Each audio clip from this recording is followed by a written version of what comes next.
Өдрийн мэндэ. За би өнөөдөр энэ бичлэгээрээ 18 нас хүрээгүй хүүхдүүд YouTube суугтай. Гэтэ 18 нас хүрээгүй хүүхдүүд AdSense-д яаж бүртгүүлэх вэ гэдэг юм уу те ямар алдаа гаргаж ийн гэдгийг хэлээд өгье. Яагаад гэвэл сүүлийн миний нэг бичлэгний дараа хүмүүс ялангуяа насанд хүрээгүй хүүхдүүд надтай их холбогдож байгаа. Зарим хүүхдүүдийнх нь би янзлж үуч чадсан, зарим хүүхдүүдийг хийж чадаагүй. Тэгэхээр энэндээ холбогдуулаад би өнөөдөр 18 нас хүрээгүй хүүхдүүд хэрвээ YouTube сувгтай болвол эсвэл YouTube сувг нээх бодолтой байгаа бол юун дээр анхаарах вэ? AdSense яах вэ гэдгийг хэлж өгье. Тэгэхээр энэ төрүүчийн одоо миний бичижсэн бичлэгнүүд ч гэдэг юм уу өөр одоо хэдэн жилийн өмнө бичижсэн хүмүүсийн бичлэгийг хүмүүс үздэг юм байна хайлт дээрээс. Тэгээд яг тэр дүрмээр яваад байна. Жишээлбэл одоо хоёр ч хүүхэд над руу орж ирсэн. Тэд нар яаж нэг хүний бичлэг үзээд нэг ч юм уу хоёр ч юм уу би мэдэхгүй хүмүүсийн бичлэг үзсэн чинь ерөөсөө шууд AdSense нээчүүл эхлээл AdSense нээчүүл айгуу сайн байдаг зөв байдаг гэсэн гээд тэгээд байгаа хгүй үгүй. Дээр үед бол тийм байсан. Тусдаа нээдэд би их одоо олон удаа ярьжсэн. Тэгээд дээр үед тусдаа нээгддэг байсан. Одоо бол үгүй. Тэгэхээр энэ дээр бас нэг одоо анхааруулах юм болохтой зэрэг Google account гэдгээ өөрөөсөө манайхаа юу гэж ойлгоод идэв би одоо хүүхдүүдийг харж байхад Google account-а сайн ойлгохгүй байгаа. Тэгэхээр Google account-та болно гэдэг чинь л одоо бид нэр YouTube-тай болно, mail хаягтай болно, тий одоо зургнуудаа хадгалдаг галерейтай болно, дисктэй болно гэл ингээл Google Play-тэй болно гэсэн үг шүү дээ. Одоо миний энэ баруун гар талд нээчээд байгаа.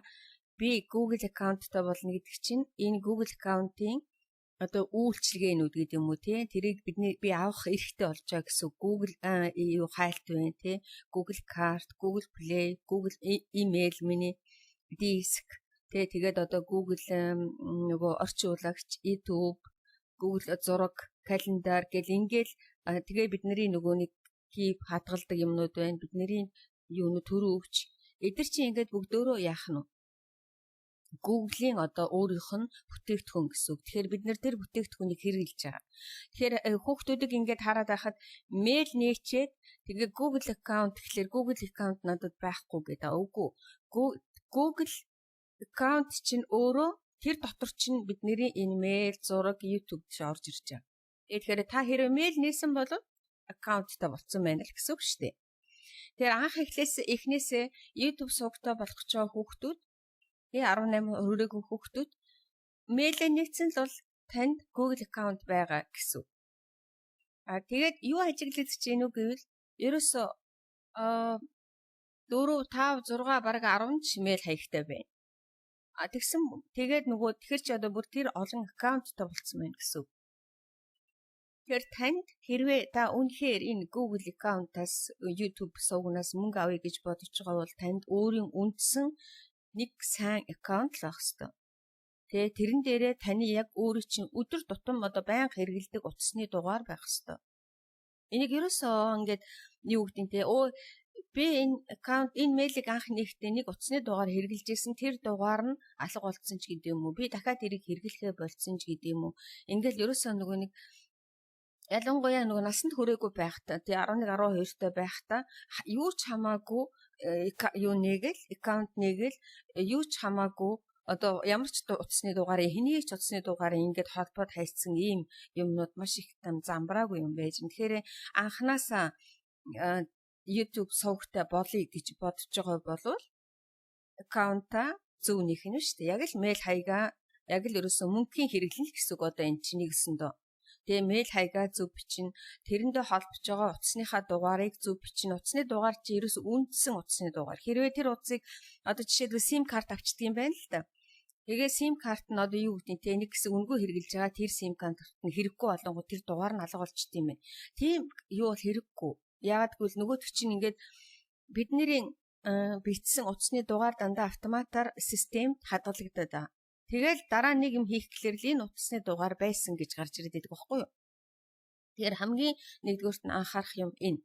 Хоёр дахь насанд хүрээгүй 18 нас хүрээгүй хүүхдүүд YouTube сувг нээгээд одоо юу гэдэг нь те бүр айгүйх нэг том инфлюенсернууд шиг айгүйх мөнгө олно гэсэн бодолтой байх шиг байна. Эхэндээ мэдээж үгүй. Сувг нээ гэдэг чинь тийм маш их хөдөлмөр, маш их цаг тэгээд яванда хэрвээ сувг сайн ажиллах юм бол өөрийн гэсэн одоо сценар бичдэг хүнтэй, өөрийн гэсэн оператортай ингээ бүх юмтай байж чи тийм том хүн болно. Гэхдээ нэгэнтээ хөөхөн одоо контентууд хийдэг хүүхдүүд байд юм бэ. Хөөхөн хүүхдийн кинонууд хийдэг хүүхдүүд байд юм бэ. Тэгсэн мөртлөө тэрийг одоо юу гэдэг нь те нэг хэсэг хийж явж байгаа хайцсан. Тэгээ тэрнийхээ дунд өчнөө олон янз бүрийн хэрэгтэй хэрэггүй юмнууд хийцэн юм байгаад байна. Бид нэр ерөөсөл би явандаа л энэ YouTube сувгаар мөнгөтэй болно, мөнгө авч эхэлнэ л гэж хэлэх юм бол анханасаа л зөв нэг хэрэгтэй. Дараагийнх нь заавалчгүй монголоор байх, монгол хэл дээр байх шаардлагагүй. Хэрвээ чи одоо 18 хүрээгүй хүүхэд англи хэлтэй бол англи хэлээр нээж болно. Англи хэлтэй юу хийж болно тий? Япон хэлтэй бол япон хэлээр контент хийж болно. Одоо юу гэдэг солонгос хэлтэй бол солонгосоор хийж болно. Монгол хэлээр хийж болно тий үзэгчтэй бодоо тий монгол хүүхдүүд үзнэ гэж юм уу монгол хүмүүс үзнэ гэж бодвол эсвэл би ерөөсөө миний аудиторийн одоо миний үзэгчид англи хэлтэй хүмүүс байх хэрэгтэй гэвэл англиар хийж болно. Энэ бол нөгөө чиний YouTube-с мөнгө олоход чинь нөлөөлөхгүй. Ямар хэлээр ямар контент хийж байгаа чинь нөлөөлөхгүй. Гэхдээ юу нөлөөлөх вэ гэвэл чиний амьдарч байгаа газар чинь л нөлөөлнө. Одоо нэг ийм буруу ойлголт байгаад байна. Ямар буруу ойлголт байгаад байна гэвэл би Монголд амьдардаг юм чинь англиар одоо контент хийж чадахгүй, англи хэлээр хийж чадахгүй гэсэн үг. Тийм ерөөсөө байхгүй. Ямар ч хэл дээр хийж болно. Ганцхан яагаад Монгол амьдардаг гэвэл нөгөө мөнгө төгрөгөө авах, иргэний үнэмлэхээ баталгаажуулах, банкны карт холбох болохоор л яалт жоох AdSense чинь Монголын AdSense байна. Тэгээ энэ дээр юм заагтай. YouTube сувгч ямар шилээр ээж болно? Ганцхан чи мөнгө авахтаа заавалчгүй Монголд аавна. За дараагийн нэг алдаа гаргаж байгаа юм нь юу гэвэл монголчууд угаасаа нөгөө Google-ийн одоо юу гэдэг ямар ч одоо гэрээ хэлэлцээ байхгүй. Тийм болохоор Монгол өөрөө яаж Монголын YouTube-рууд мөнгө авдаггүй гэвэл зөвхөн одоо үзэгчийнхаа зэрэг үзэлтээс л авдаг. Тэрнээс реклам байдгүй юм байна. Би мэддэггүй байсан. Тэгэхээр рекламаас авч чадахгүй болчиход байгаа байхгүй юу. Гэтэ одоо яг хаа залуучууд VPN ашиглаад тий гадаадын орнуудын үзэгчдэд өөрийнхөө контентыг хийгээд гадаадаас үзэж байгаа хүмүүс нөгөө нэг VPN-ээр нь одоо нөгөө реклам гардыг байна. Гэтэ энэ мэдээж хэрэг нэг л өдөр болчих штэ тий. Тэгэхээр энэ дээр одоо юу гэдэг эвлэрхээс аргагүй болчиход байгаа юм. Үнэхээр манай тэр төрийн дарга нар тэр дижитал яамны сайд майдны энийг улайц хэлжээ хизээний одоо шийдсэн байх хэрэгтэй юм чи одоо хүртэл шийдэггүй байгаад байна. Тийм учраас Монголд байгаа хүүхдүүд бол юунд найдахыг зөвхөн үзэгчдэд найдана. Тэгэхээр үзэгчдийг хэрвээ монгол хэлтэй контент хийж байгаа бол монгол хүүхдүүд л үзнэ, монгол хэлтэй хүмүүс л үзнэ. Хэрвээ англи хэлтэй, япон хэлтэй, солонгос хэлээр хийж байгаа бол тэдний л хүүхдүүд үзнэ тийм үү. За зүгээр яг нөгөө нэг ийм заавалчгүй ярих юмгүй тийм контентууд бол хаанаас үзнэ тэгээд хэдий ч олон хүн үзэж чинь тэдэд энэ жоохон мөнгөтэй болно гэсэн. За энэ анхааруулах юм. Тэгээд дараагийнх нь нэгэнтээ одоо нөгөө нэг би энийг нэг пост оруулж ирсэн. Олон хүмүүс үзсэн байх. Тэгээд энэ дээр нэг ямар алдаа гаргасан бэ нэгвэл ерөөсөө хамгийн том алдаа энэ AdSense дөнгөж YouTube сувгаа нэнгүүтээ AdSense нээсэн байна. 18 нас хүрээгүй мөртлөө өөрийнхөө тэр YouTube сувг нээсэн мэйл хаягн дээрээ AdSense нээгээд хайцсан байна. Тэгээд нөгөөх нь хизээ чи мэдхгүй 2 жилийн өмнө 3 жилийн өмнө ч юм уу өнөөдөр ч юм маргааш одоо өчигдөр ч юм уу нээсэн. Тэгээд тэр чинь таны нөгөө нэг мэйл хаягаар таны овг нэрээр чинь ингээд AdSense нээсэн бол системэнд орчиж байгаа гэсэн үг тийм. Тэгэхээр 18 нас хүрээгүй хүүхдүүд заавалчгүй өөрийнхөө тэр нөгөө буруу нээсэн AdSense бүр мөсөн устгаж ээж дараа нь насанд хүрсэн хүний AdSense нээн гэдгийг ерөөсөө мартаж болохгүй. Тэгээ энэ дээр дахин хэлэхэд. За тэгвэл одоо нөгөө нэг сая би нэг хүүхдийн юг холбож өгөхөд 16 та хүүхдийн нэг YouTube сувгийг холбож өгсөн. Тэгээд холбож өгтөө яаж холбосон гэвэл ерөөсөө харин тэр хүүхэд Азтай нь ерөөсөө AdSense means ерөөсөө нээгээгүй байсан. Ямар ч нөгөө ерөөсөө YouTube сувгаа нээгээл өөрийнхөө бичлэгнүүдийг оруулаад яваад исэн байна л. Тэгээд явж жагаад тэгээд над руу энэ миний постыг олж уншсан байл. Энэ постыг олж уншичаад тэгээд над руу утсаар ирсэн. Тэгээд дараа нь бид нэр ээжтэй нэрж байгаа.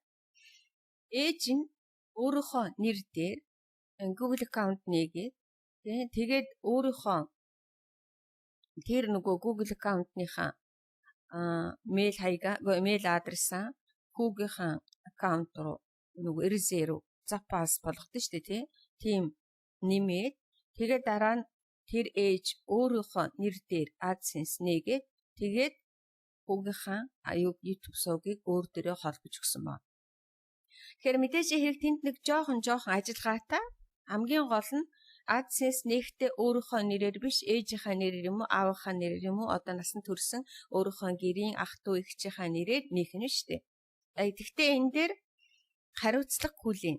Яагаад гэвэл чиний нөгөө одоо энэ насан туршаагүй хүүхдийн ээжээс юм ааваас юм хас эгчээс гуйсан бол тэр хүний бүх мэдээлэл одоо нөгөө чиний YouTube сувгтай холбогдно гэсэн.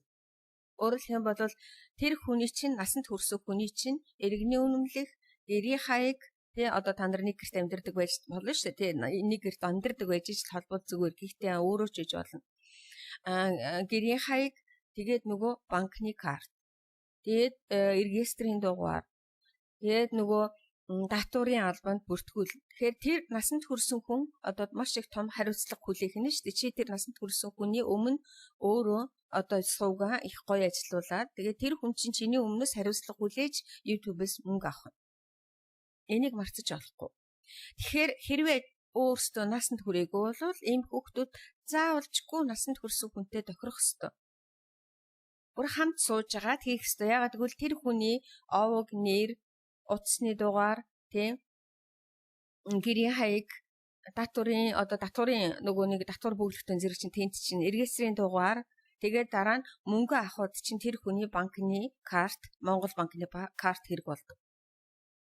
Тийм болохдоо зэрэг эдгээр чинь бүгдөө холбогдож байгаа учраас насан туршсан хүнтэй та нар хүүхдүүд бол заавалжгүй тохирсон байх ёстой. Нууцаар юм хийн гэсэн ойлголт ерөөсөө байхгүй. За тэгээд харин одоо чи 17 эх жил 18-наас хүрэх гэж байгаа бол одоохондоо ингэж яачаа. Гэхдээ нэг юмыг сайн анхаараарай. Одоо жишээлбэл 17 настай эх жилийн 6 сард эсвэл 5 сард ч гэдэг юм уу төрсөн өдөр чинь болоод 18 хүрэх гэж байгаа бол нэг их яарад хэрэггүй бичлэгнүүдээ хийгээд нөгөө юугаа өөрийнхөө нөгөө нэг YouTube сувгийнхаа дагагч нарыг нэмээд дээр нь яадын хүмүүсээ нэмээд үзэгчтэй нэмээд ингээд баг худалчунд явж тэгээд монетизейшн хүрсээр байтал чинь баг 18 хүрч байна. Хэрвээ 16 таа ч юм уу эсвэл одоо бүр 18 хүртэл дараагийн оны 11 12 сар хүртэл бол яалтчихгүй томчдоггүй. Тэгвэл нэг асуулт байсан хүүхдээ. Би одоо ингээд 18 нас хүрчих юм бол 18 нас хүрчих юм бол та AdSense нэх хэрэгтэй болчихно тий. Тэгвэл AdSense нэг л удаа өөрийнхөө AdSense-ийг одоо солих эрх олгод юм бэ. Нэг эсэндээ одоо ээжийнхээ аавынхаа нэр дээр нээсэн бол нэг удаа л чи өөрлөгөө шилжүүлэх одоо боломжтой гэсэн. Хэрвээ энийг одоо буруу ингээд салгаад юм уу буруу хийчих юм бол нөгөө өдөгч нь одоо юу гэдгийг нэг л удаа тийм эрх өгдөг гэсэн мэл. Тийм болохоор энэ дээр бас сайн одоо бодож ээж одоо юу гэл яг одоо жишээлбэл 18 хүрээд 19 ч юм уу гадаадас сургуульд явж байгаа бол гадаадас сургуульд очиод би тэндээ угаасаа тэндээ AdSense нэ штэ. Монголд одоо жишээлбэл мөнгө авч яснаа гадаадд чи сургуульд 18 нас хүрчээд яваад би тэндээ YouTube суугаа ажилуулна гэж бодож байгаа бол яг тэр очсон орныхоо AdSense шинээр нийт. Тэгэхээр угаасаа л нөгөө Монголд нээжсэн AdSense 100 хүртэлх долларыг авчаад хоосон болгочоод тэгээ дараа нь юу яа. Тэрийг бүр мөсөн хаагаад очсон орондоо нээн гэсэн. Тэгвэл очсон орондоо та албан ёсоор бичиг баримт аваагүй тохиолдол бас болдоггүй. Яагаад гэвэл нөгөө пин код чинь тэр очсон сурж байгаа оронд чинь пин код шинээр ирдэг. Тэгэхээр ийм нарийн юмнуудыг эхэлж сайн одоо судалж ийж тий мэдэж авч ийж тэрнээс биш одоо тэрийг нэг 5 жилийн өмнө ч юм уу 6 жилийн өмнө бичсэн YouTube сувг дээр AdSense-ээ би төрүүлээд нийчвэл амар байдаг гэсэн ярианаас болоод ингээд хүүхдүүд айгүйх алдаа гаргасан байна. Нэгэнтээ AdSense нээсэн болохтой зэрэг нөгөө бидний анхны YouTube-ийн маань юу Google аккаунт юу имэйл хаягийг ерөөсөө ингээд юу яагаад алдаа заагаад тий болохгүй лээ. Тэгээд зарим нэг хүүхдийнх бол бас нэг хүүхдийнх бол ерөөсөө болоогүй. Ягаад гэвэл таны энэ имэйл хаяг чинь таны овг нэр чинь AdSense байна гэж гараад идэг. Уг нь бид нар AdSense устгасан болохгүйс. Тэгэхээр энэ дээр ийм алдаа битгий хийгэрэй гэж хэлэх байна. Тэрнээс ч YouTube-с өгчин бол ямар ч юугаар байж болно.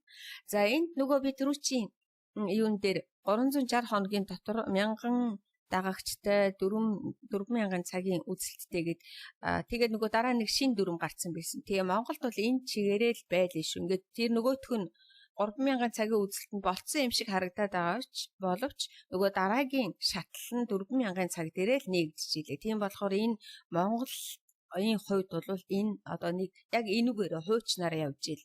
Бидний нөгөө студио дээр оронгууд 3000 цагийн үзэлт гэж харагдаад байгаа боловч яг ингээд цаашаа явах гэхээр заавалчгүй 4000 цаг хүрэж илээ шүү. За тэгээ дараагийнх нь monetization одоо яг нөгөө энэ саяхан болцлыг 360 хоногийн дотор 1000 дагагчтай 4000 цагийн үзэлттэй болсны дараа monetization буюу одоо нөгөө нэг Google-д одоо нэгдэн штэ тийм. Тэгэнгүүт энэ $10 айгүй чухал. Заавалчгүй бичлэгээ хийж явж яддаг чинь $10 хүртэл одоо гүрийнхээс өөр арга байхгүй. $10 хүрсний дараа л одоо нөгөө бид нар лөө юу явуулах нь пин код явуулдаг. $10 хүрлээ мэйлэнд чинь таны гэрийн хаягаар пин код явууллаа гэсэн юм ирж байгаа. Тэгээ энийг бол ерөөсөө одоо яалтч байхгүй $10 хүрхээс аргагүй. Тэгээд monetization ирсний дараагийн monetization хийсний дараачаас эхлээл мөнгө чинь бодогдож ирнэ. Түрүү чи нөгөө нэг бичлэг хийжсэн бичлэгнүүдийг чинь хүмүүс үзээд байгаа боловч үнэлгээ нь бага байдаг. Тэгээ айгүй бага болчдөг. Ягаад гэвэл monetization хийсний дараагаас эхлээд үнэлгээ нь одоо өөрчлөгдөж ирнэ гэсэн. Тэгээд бас ингэж ойлгоод байлаа.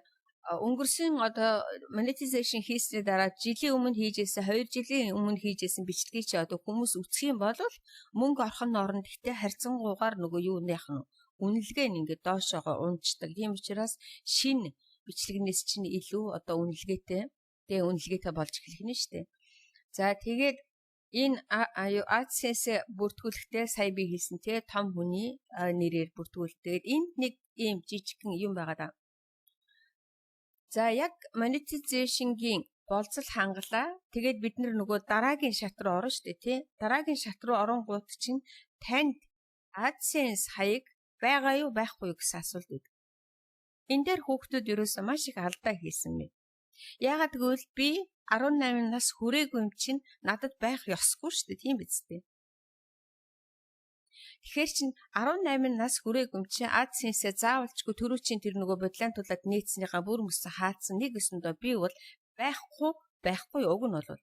Гэхдээ одоо нөгөө ээжийнхаа юм уу насанд хүрсэн хүний нэр имэйлийг өөр дээр ирзээр болгоод насанд хүрсэн хүний AdSense-ээр нээх гээд ээжийнхаа нэр дээр AdSense нээсэн бол надад AdSense байгаа гэд тэгээд яг нөгөө насанд хүрсэн хүнийхээ нэрээр мэйлэр Google аккаунтаар орж иж нэ гэсэн баггүй юу. Тэр энэ дээр ийм жоохон алдаа гаргацсан. Манайхан болохоор яг нөгөө нэг би AdSense байхгүй би ерөөсө хизээч нээж авах юм чинь AdSense байхгүй гэчээ тэгээд өөрөөхөөрөө нээгэд орцсон байгаа 18 нас хүрээгүй. Тэгэнгүүт нөгөөдөг чинь нөгөө таны нэрээр таны мэйл хаягаар ингээд системд хадгалагдчихад байдаг. За тэгэхээр тийм болохоор заавалчгүй энэ нэг жижигхэн одоо яг юм дээр айгуу сайн анхаарах нь шүү дээ тий. Надад өөрийн нэрээр бол байхгүй. Гэхдээ надад байгаа тэр нь миний насанд хүрсэн хүний нэрээргээд тэр нэрээрээ Google аккаунт руу ороход. Тэгэхээр чи нөгөө насанд хүрсэн хүний чинь мэйлийн нууц, үг, утасны дугаар эдгээр чинь бүгд хэрэг болох гэдэг байгаа байхгүй юу? Ягаад бид ээжигаа юм уу аавыгаа насанд хүрсэн хүнийг дэрэгдээ суулгах гэдэг чинь тэр.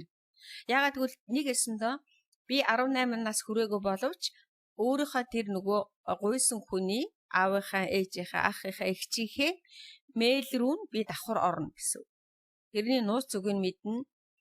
Утасныхын дугааранд нөгөө код ирдэ штэ тий. Эсвэл утсан дээр чинь гарын хийгээ танилцуулаад юм нүрээ харуулад ордог тий.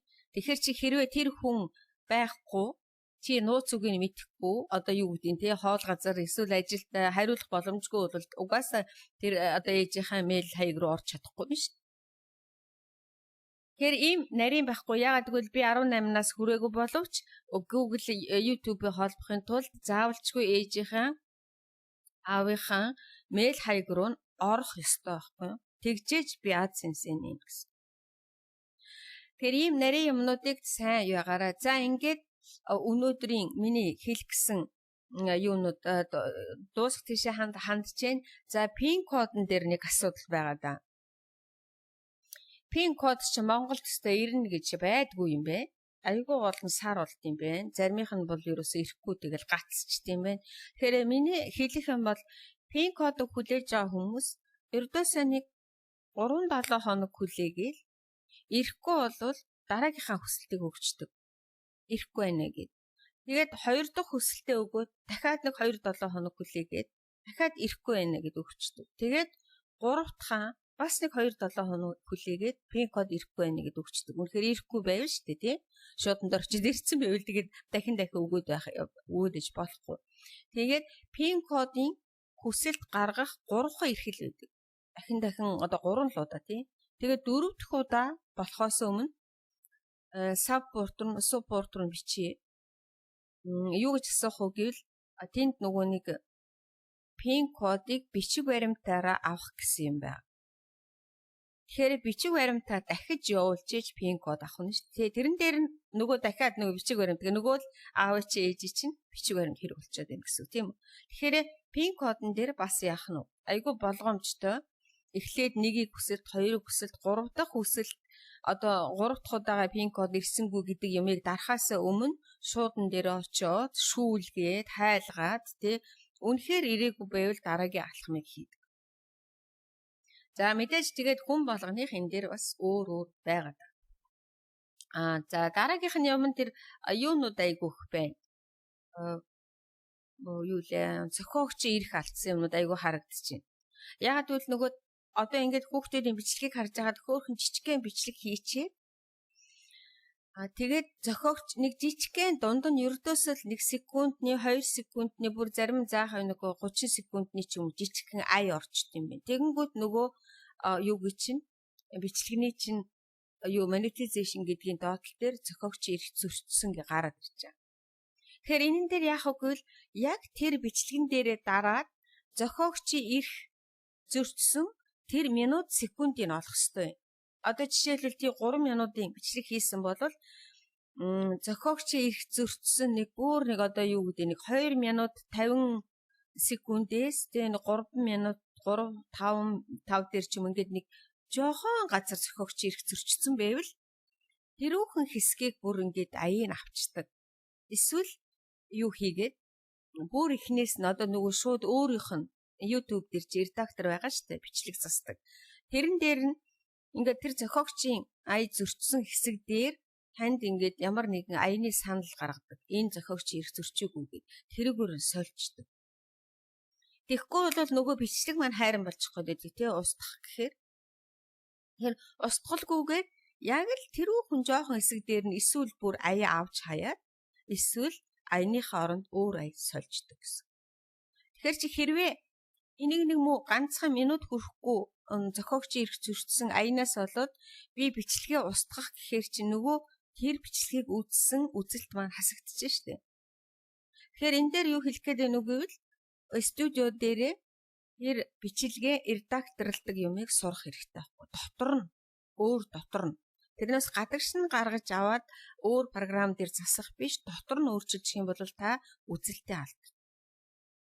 За иймэрхүү юм да. Тэгэд өөр явцын дунд хүүхдүүдийн ингээд бичлэгийг хараад байхад ямар нэгэн алдаа зөрчил гарсан бол би ингээд дараагийн бичлэгүүдэд хийлээд өгөөд яваад бай. Тэ би бол сая өнөөдөр яах нь төрүүчийн хэд хэдэн хүүхдүүдийн бичлэгэн дээр гарсан алдаануудаас та нарт ингээд юу яаж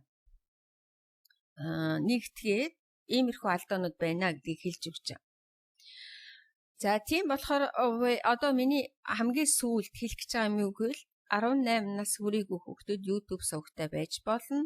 Хамгийн гол юм нь та зохиогч эрх зөрчиж болохгүй, хэл ямар ч хэлээр ярьж болно, ямар ч бичлэг хийж болно. Дөрөвт нь нөгөө нэг хэрвээ хүүхдийн улаан цайм хүүхдийн бичлэг бол мэдээж хүүхдийн контент гэж нээн. Тэгээд яг нөгөө болцлоо хангах төхөнгүүтэй гэрийнхаа насанд хүрсэн хүмүүстэй тохирно. Ээж аавда энэ бичлэгийг сонсгож болно. Яагаад гэвэл одоо ээжтэй хэлээгүй гэх юм тий. За төв гэх юм их сонин нэгэнтэй л өөрөө юм хийж байгаа гэж ээж чинь харж байгаа, гэрийнхэн чинь харж байгаа, ингээ хөрх юм хийгээд байна гэдгийг харж байгаа тийм. Тэгээ ганцхан ийм асуудал байна гэдгээс болоод ээжтэй гэрийнхэндээ энэ бичлэгийг сонсгоод ингээд та миний сувгийг өөрийнхөө юутай аккаунттай холбочиж болох юм байна. Тэгээд таны картн дээр би дараа мөнгө авах юм байна гэж тохирч шít. За сонссон хүмүүс бүгдэнд нь баярлалаа. Баяр таа.